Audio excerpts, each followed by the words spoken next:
जय हिंद साथियों, कैसे आप सब। उम्मीद करते हैं बहुत ही अच्छे होंगे। और आज हम पार्ट 2 लेकर के आ चुके हैं सोशल साइंस का पहला चैप्टर यूरोप में राष्ट्रवाद इतिहास का। तो आज सेकेंड वीडियो होने वाला है। कल हम लोग 7 क्वेश्चन क्लियर किए थे, आज इसमें 8 से देखने वाले हैं। और ये बता दें कि चुनिंदा सभी प्रश्नों का सीरीज चल रहा है। इसके साथ ही साथ धीरे धीरे प्रश्न और ऑब्जेक्टिव भी चलेंगे, चैप्टर बाय चैप्टर क्लियर करते जाएंगे। बस आप लोग नोट बनाते जाइए, मजा आएगा। देखिए, अगर हम बात करें यहाँ पे समझने का काम करेंगे। सबसे पहले पहला क्वेश्चन हमारे पास 8 नंबर है कि गैरिबाल्डी के कार्यों की चर्चा करें।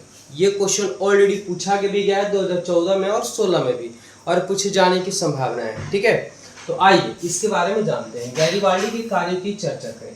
तो सबसे पहले एग्जाम में जो दिया जाता है आपका कि गैरिबाल्डी पेशे से क्या था, नाविक था। ये हर बार लगभग 10 बार भी पूछा जा चुका है, याद रखिएगा।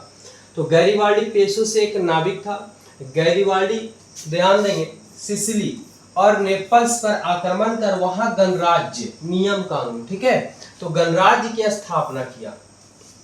याद हो गया होगा आप लोग को कि गैरिबाल्डी कहां कहां आक्रमण किया था। तो सिसिली और नेपल्स पर आक्रमण कर वहां विजय प्राप्त किया और वहां गणराज्य की स्थापना किया।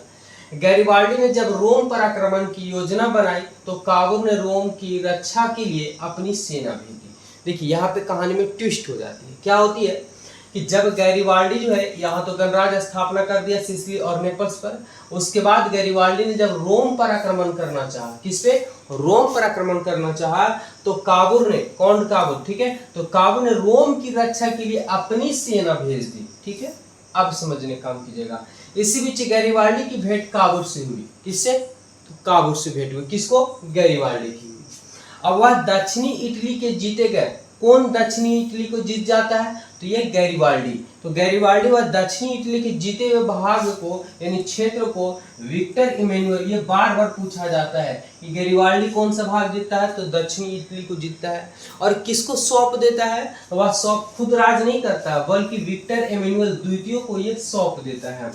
ठीक है, और बता दें कि इस समय जो काबूल जो होता है, वो काबूल का, तो सोरंडिया पिडमोंट का प्रधानमंत्री होता है। ठीक है, तो विक्टर इमैनुअल को दे दिया। इस तरह गैरिबाल्डी के सहयोग से इटली का एकीकरण संभव हो पाया था। तो क्लियर है, ध्यान से समझने का फिर से काम करेंगे कि गैरिबाल्डी के कार्यों का। तो गैरिबाल्डी पेशे से नाविक था। गैरिबाल्डी ने सिसिली और नेपल्स पर आक्रमण कर वहां गणराज्य की स्थापना किया। गैरिबाल्डी ने जब रोम पर आक्रमण करने के लिए योजना बनाई तो काबूल ने रोम की रक्षा के लिए अपनी सेना भेज दिया। जहां उसकी मुलाकात, गैरिबाल्डी की मुलाकात किससे होती है, काउंट काबूल से होती है। और वह जब दक्षिणी इटली को जीत जाता है गैरिबाल्डी, तो जीते हुए क्षेत्रों को विक्टर इमैनुअल को दे देता है। यानी एक प्रकार से समझिए तो दान का काम करता है, दाने का काम करता है, को दे देता है। इस तरह गैरिबाल्डी के सहयोग से इटली का एकीकरण संभव हो पाया। और उस समय सोरडिया पिडमोंट का प्रधानमंत्री था काबूल। और बता दें कि 6 जून 1861 ईस्वी को कौन काबूल की मृत्यु हो जाती है। तो इसे एक स्क्रीनशॉट मारिए और लिख लीजिएगा। यहाँ पे आप लोग को नोट भी क्लियर प्रोवाइड होते जा रहा है, मजा आएगा एग्जाम की दृष्टि के लेकर के। देखिए, यहाँ पे सवाल नंबर कितना 9 है कि विलियम वन, कौन, विलियम वन के बगैर जर्मनी का एकीकरण बिस्मार्क के लिए असंभव था। ध्यान से समझना काम, बेहद ही खास क्वेश्चन है कि विलियम वन के बगैर जर्मनी का एकीकरण बिस्मार्क के लिए असंभव था। कैसे, चलिए जानते हैं। देखेंगे, विलियम वन जानता था कि ऑस्ट्रिया और फ्रांस, क्योंकि यही बाधक थे, ऑस्ट्रिया और फ्रांस को पराजित किए बिना जर्मनी का एकीकरण संभव नहीं था, क्योंकि विरोध कर रहे थे ऑस्ट्रिया और फ्रांस। तो ये नहीं चाहते थे कि जर्मनी का एकीकरण हो। तो वही विलियम वन जानता था कि ऑस्ट्रिया और फ्रांस को पराजित किए बिना जर्मनी का एकीकरण संभव नहीं है। ठीक है, इसलिए जर्मनी के एकीकरण करने के लिए है विलियम वन ने, कौन, विलियम वन ने, ठीक है, विलियम वन ने बिस्मार्क को अपना चांसलर नियुक्त कर दिया, क्योंकि बिस्मार्क बहुत ही कूटनीतिक था, रणनीतिक था। ठीक है, तो बिस्मार्क को अपना चांसलर बना दिया, कौन, विलियम वन ने। अब विलियम वन अगर बिस्मार्क को चांसलर, अपना चांसलर नहीं बनाता तो जर्मनी का एकीकरण संभव नहीं था।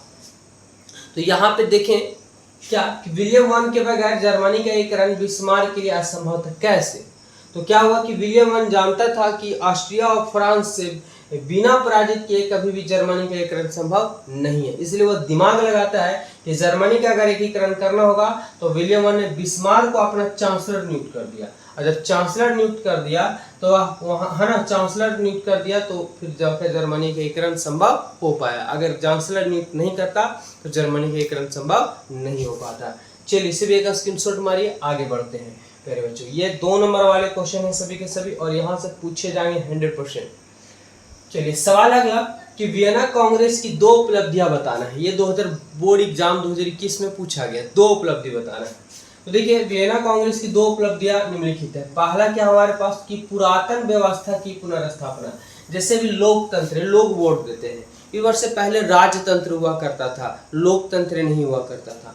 तो यहाँ पे है कि पुरातन व्यवस्था की पुनर्स्थापना। देखिएगा तो ऑस्ट्रिया के चांसलर मेटरनिक ने फ्रांस में बने बर्बो वंश, कौन है, बर्बो वंश की पुनः स्थापना कर लुई 18वां को फ्रांस का राजा बना दिया। यानी फिर से पुरानी वाला राजा वाला कहानी लेकर के चला आया। अब न प्रधानमंत्री राष्ट्रपति बनते हैं, यानी लोग चयन करते हैं, लेकिन पहले क्या था, तो राजतंत्र नहीं बल्कि है ना राजतंत्र हुआ करता था, लोकतंत्र नहीं होता था। तो यहाँ पे समझेंगे कि पुरातन व्यवस्था की है ना पुनर्स्थापना। तो ऑस्ट्रिया का चांसलर कौन था, याद रखेंगे मेटरनिक था।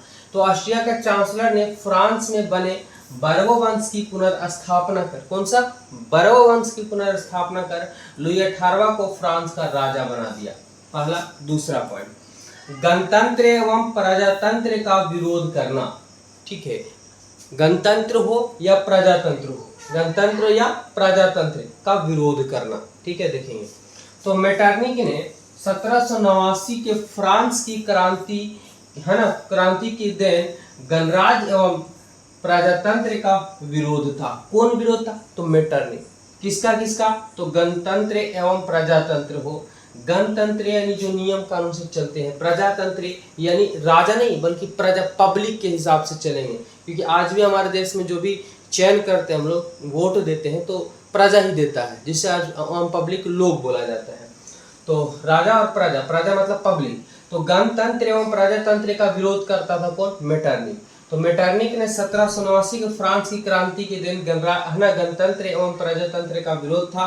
उन्होंने हर संभव प्रयास किया कि इटली एवं जर्मनी में राष्ट्रीयता की भावना नहीं जगे। कहाँ, तो इटली हो या जर्मनी में राष्ट्रीयता यानी अपने राष्ट्र के प्रति प्रेम की भावना, अपने राष्ट्र के प्रति समर्पण, अपने राष्ट्र के लिए जीने मरना, ठीक है, ये भावना उत्पन्न न हो सके, इसके लिए मेटरनिक जो है गणतंत्र और प्रजातंत्र का विरोध करता था।